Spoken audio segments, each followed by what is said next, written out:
Week number 3, The Little Drummer Boy. It's been an incredible series looking at the carols. Our text this morning is 1 Corinthians 3, 16 through 23. It's going to be a great morning. And I think the heart behind this is us being able to bring our imperfections. I mean, most of us in this room aren't dynamic. That's the truth. In fact, most churches are full of very normal people. You in this room, most of you, I love you to death, but you're not amazing and neither am I. We're normal people with normal jobs, living a normal life, and it's often easy for us to feel like we don't have a lot to give God. About 6 or 7 years ago, I was invited to go hear a speaker share. And I won't say who it was, but they were like, man, you got to hear this guy. He's absolutely phenomenal, unbelievably gifted person. And so I show up at the event, I walk into the room, and I will never forget this in my mind. I mean, the whole thing was set up to maximize this speaker. And as I'm sitting down in the room, one of the ladies, I'm assuming, attended the church there, she walks up and she goes, have you heard, and then named this guy, he's absolutely amazing, you're in for a real treat. And she was right, almost awkwardly so. So I'm there, and it's this, real intense moment, as the lights come down low, and all of a sudden the speakers had this like boom and low tone, boo, and then the lights all went down, and then they had the lights that would come out and shine across the room, kind of painting the room back and forth. And then on the big, huge screen, it had this guy's name flash up on this big screen. And then this really deep voice that goes, a prophet of God has a word for you today. Be prepared to experience the grace of Jesus Christ through, and they name him by name. And then the lights all come on, and this pastor comes out on the stage. It was so intense. I was ready for like a WWF wrestler to rip his shirt off and flex on the middle of the stage. Yeah, way over the top. So I'm there, I'm in the room, this guy comes out, and man, he was intense. And I'm an intense guy, so I kind of liked it. It was all right. He was more coached than anything else. And when we get done with the morning, I thought, wow, our world really has, especially with modern technology and our ability to be aware of people and on such a regular basis, I mean, we really can have these monster mega superstars in ministry. It's like the whole world is being pastored by 3 people or 4 people. It really is possible in this day and age to have monster mega superstar musicians. Right, where everybody gathers, or we're all watching online, or these monster mega politicians, and everybody's following me. We live in a day and age where this is possible with modern technology, that millions and millions of people can all hang on the words or song or music of whatever, or ideas of just 1 or 2 people. We live in that day and age. And I'm not saying that's always bad. I think leadership is good. It's good to have good leadership. But one of the downfalls of this is, I think there is this undertone through most of the church today where you believe that if you don't have something great to offer God, then you don't have anything to offer God. And so we have millions of people in modern America, in the modern church in America, millions of normal people who feel unqualified because they don't believe they have anything great. They don't have anything great.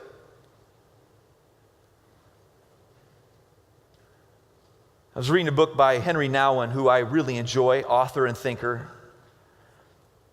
And he calls this process the temptation to be spectacular. If you aren't great, then you have really nothing to offer.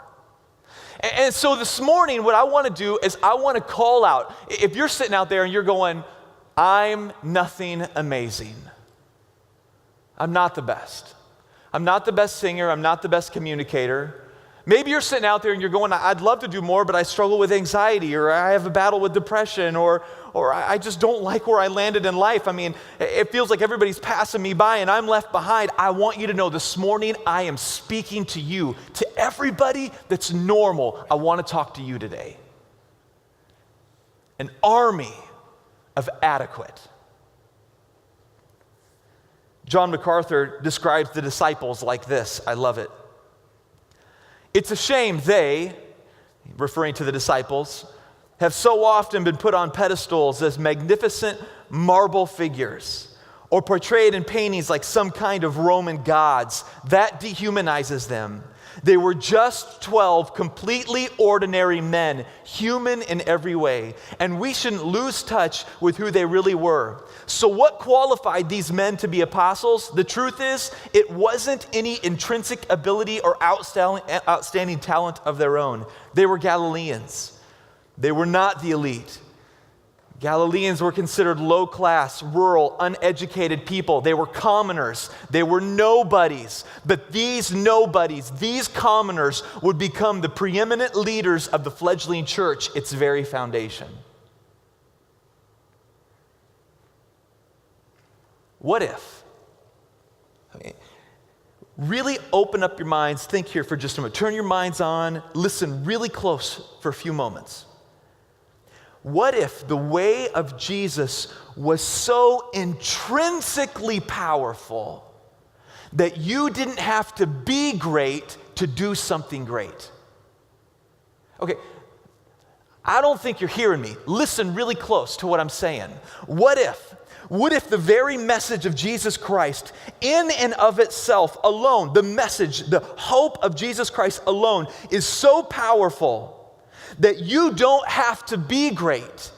You don't have to be amazing. You don't have to be talented. You don't have to be the best or be wealthy or be rich to do something awesome, because what's awesome is not the temporal you, it's the message you carry. What if Christians believed that they could each do a little something for the poor? What if every normal, average educated, average gifted Christian just shared how Jesus has changed his or her life with a friend in his or her own broken, imperfect way? What if average, imperfect Christian parents prayed imperfect prayers, stumbled over words with their families in the evenings? What if imperfect Christians prayed imperfect prayers while driving to work? What if they asked questions? What if imperfect Christians asked questions that they thought were dumb? I probably shouldn't ask this, but what if they did? What if they asked questions that they were struggling with in their heart and they really pushed to move forward? See, I really believe that the foundation of Christianity isn't built on the backs of the super talented. I really fully believe it is built on the backs of the faithful, normal followers of Jesus. I really believe that. I really believe that.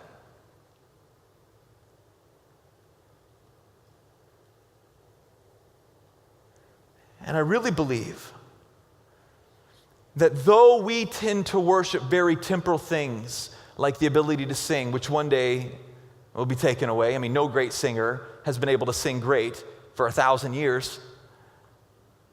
No great preacher has been able to preach great for 1,000 years. At least not here on this planet. I mean, all of us, we're temporal. We're made out of finite corporeal. We're human. We won't last. And somehow we love to worship the temporal. And what I want to do this morning is I want to draw our attention and our heart and our focus on what is intrinsically most powerful, and it is the hope of Jesus, and it is equally in you as it is in the greatest of leaders. It is equally in you. In fact, I believe that you may have a greater voice to the people that God has allowed you to be around. Friends at work, students, friends at school, your own children at home, your family, the people sitting at the table with you today. I believe that you may have more influence in the little world that God has put you in than even some of these rock stars that people only watch from a distance. And I really believe that if we could empower normal Christians to just be Jesus in the best ways that they can, I really believe we could change this community. My favorite part of the worship this morning, Damien, I don't even know if Damien's in here. He might be going to one of our other services. But Damien, did Damien not do a great job? Our drumline drummer? Yeah, he's a real legitimate drumline guy, and it's cool to have him in there, and I love it, man. Like his gift to play the drums. I think he even got a college scholarship to play drums, is that right? Any of Damien's family in here? Give me a nod if I'm right. In the back? right? Yeah, right on, right? So, I mean, this guy, his talent is the drums. And I love that this little gift that he has to play the drums, he does it to the glory of God. Have you ever watched him on Sunday mornings as he plays the drums in the back? I mean, this kid, he's so into it and worshiping God and playing. I'm watching him, man, and he does his little talent and glorifies God to the best of his ability with the way that God designed him. And I love it. I love it.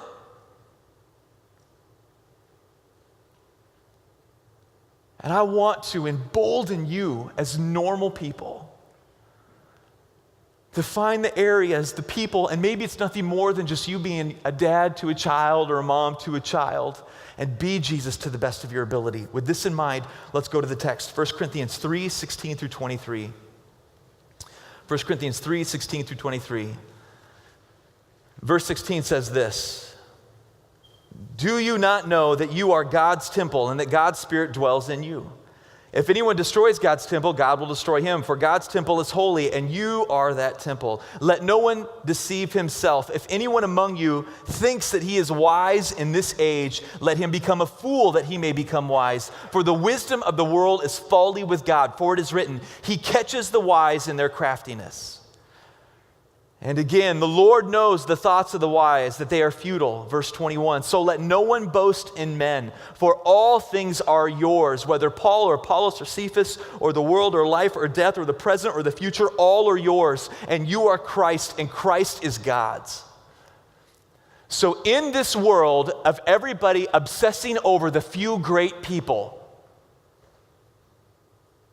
it's all God's. It's all God's. If God allows somebody to have a gift, fine. If God wants you to be an incredible voice to the 3 people in your family, that is just as beautiful. I love the way Crossway Study Notes says it. It says, "Arrogance is at the root of the divisiveness of Corinth." Verses 4, 16 through 18 is what, chapter 4, 16 to 18 is what it's referencing.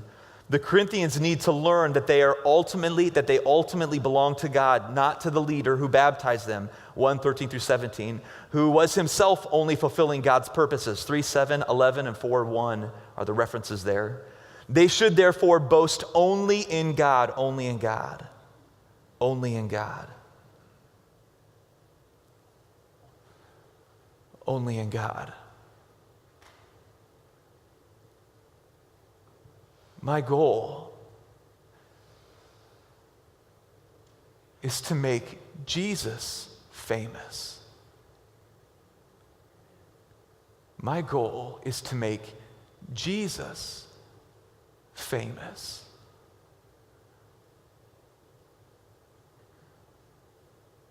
My goal is to make Jesus famous. To make him beautiful to my children. I want to talk to my kids, and when I talk about authors or thinkers or writers that I admire, I want to make sure that even in how I speak about them, that I speak about Jesus in a way that makes him even more beautiful and exciting and famous. Do you get it? So I look at my boys and I go, hey, cool, we get to go watch the Colts. This is going to be fun. But in the morning when I do devotions with them, I go, guys, this is incredible. Do you know what we're going to do right now? Now it almost sounds crazy because it's so not normal for our culture to value God that much. But when I do devotions with Noah, I do it with him almost every morning. When I do devotions before school on the weekdays, I sit down with Noah, we just read a little section, we don't even do a whole chapter out of Proverbs, just a little bit, and then we talk about it. Now when I sit down with Noah, I'm going, Noah, this is it.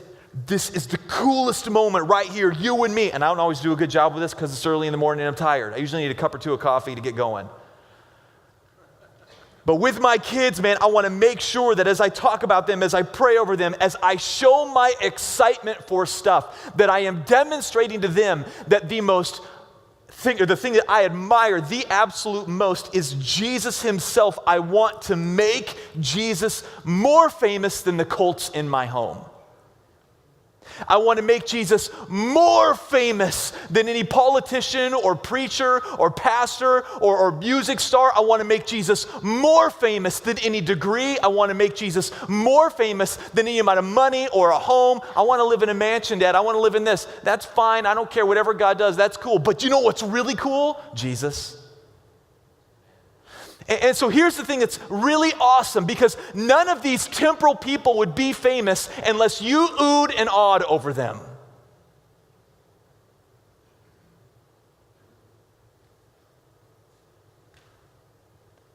The power is in your hands, who you choose to be amazed by. And what you are amazed by ought to look countercultural. So on a Sunday morning when the Colts are playing, and somebody goes, dude, I get to go to the Colts game. You go, I get to go to church. Now that's countercultural, right? I get to go to church. I'm like, well, that's cool. I go to church too. No, I'm just saying, it's all right if you want to go to the Colts. I'm just saying, I love that I get to worship Jesus Christ. You make him famous. You hold in your hands what you elevate, what you focus on, how you talk is going to greatly show your priorities and your heart to the world around you. This is why the power is in each and every one of you. It's in you to do something great. Your little world of influence can proclaim Jesus. You need to make Jesus famous. You need to make Jesus famous.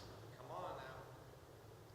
So when I pull up on the side of the road and there's a vet going, need money, and I know in my mind there's an 80% chance that this guy's faking it, and I still roll down my window and I give him $5, and as he grabs it I hang on to it tight and I go, listen, I don't know what you're going to do with this, but I want you to know I love Jesus, and I do this because I love Jesus.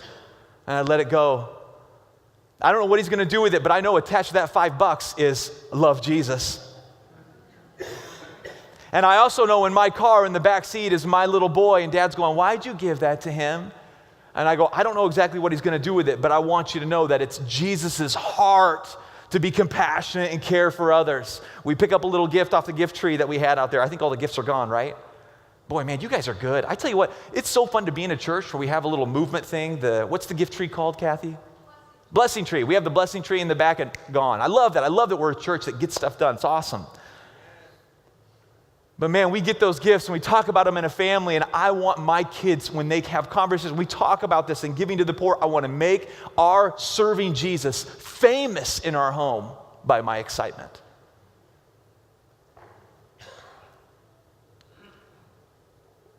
Verse 21 says, so let no one boast in men, for all things are yours. I love this.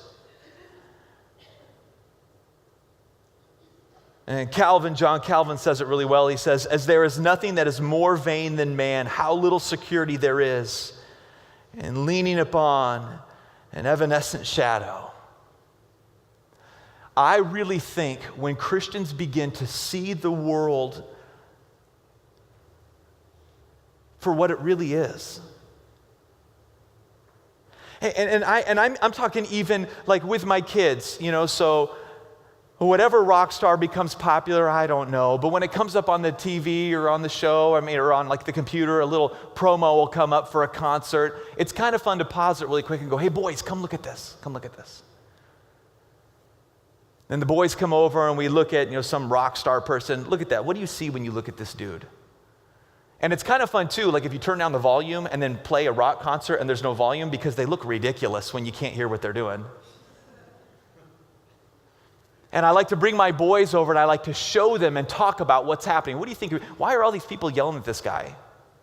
Why are all these people like raising their hands and lighting lighters? Why do you think this is happening? Oh, they probably really like him. Why do you think they like him? Look at him. Is he amazing? Well, no, not really. He's kind of ugly. Yeah, he is kind of ugly. You're right. Look at this. Hold on just a second. Right there. You see that? remember when she was on Disney? Now look at her music. Right there, pause, hold on, right there. What is she doing? That's stupid. The boy's like, that does look stupid. That is stupid. You know what's awesome? What's awesome is loving your neighbor and taking care of the poor. You know what's awesome? Memorizing scripture and being like Jesus with your friends. You know what's awesome? Maximizing the ways of Christ and bringing into this world the nature and heart of Jesus Christ. That's what's awesome. This is stupid. And in my home, even with my children, by the way I talk, I want them to see Jesus as famous and his ways as desired and his nature as something that they can bring into their world, and they have the power to do it in the way that they respond. And they pick it up in the way that I respond. And they pick it up by watching people in this church respond.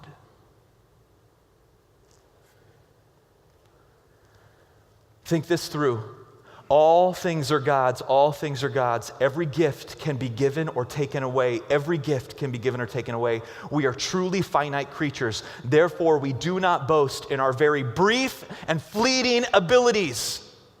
I don't care how many degrees you have. I'm going to keep going because it's fun and I'm weird. But all of that is fleeting.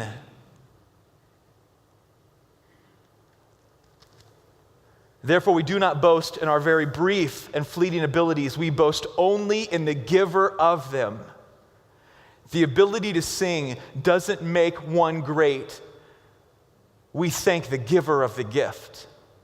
We don't worship the gift. We worship the giver of the gift. The ability to think clearly, if you have a great mind, we don't worship the gift. We worship the giver of the gift. If you have the ability to lead, you're a natural, strong leader. You don't worship the gift. You worship the giver of the gift. If you're young and healthy and your body feels great, there are a lot of people in this room that would probably go, it's temporal. It's temporal. But we don't worship the gift this season that's a gift. We worship the giver of the gift. We don't worship our wealth. We worship the giver of the wealth. We don't worship physical beauty. We worship the one who gives it. We don't worship strength. We worship the one who gives it. Everything that you have, listen so clearly, everything that you have, you are only a steward of for a short time, and it will be taken away, all the temporal things. So with everything that you have, with your strength, with your health, with your wealth, with your energy, with all that you have, with this small season you have with your children at home, with this very temporal season of gifting and time that you have with people, do one thing: make Jesus famous. In your home, make him famous. With your friends, make him famous.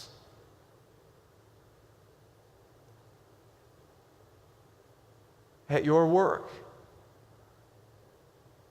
make him famous. I'm going to invite Jason up. And we're actually going to have some conversations at the table, okay? So it's time to talk. That's right. It's not a normal Sunday morning. We might as well take advantage of it. And what I want you to do at your table, and we're going to kind of just set the mood, let people kind of sit and talk for a moment. I want to ask this one question. How could you, in little ways, make Jesus famous? What are some little things? I'm not talking about big things. I mean, somebody around the table could go, well, I guess I could, put a huge 50-foot cross in my front yard. No, that's not what I'm after. I'm not after that. I'm after tactical, tangible, measurable, attainable things. In fact, write these words down. If you got a pen or a pencil or on your phone, write down measurable and attainable. Write down those two words. Write down measurable and attainable. Is it measurable and is it attainable?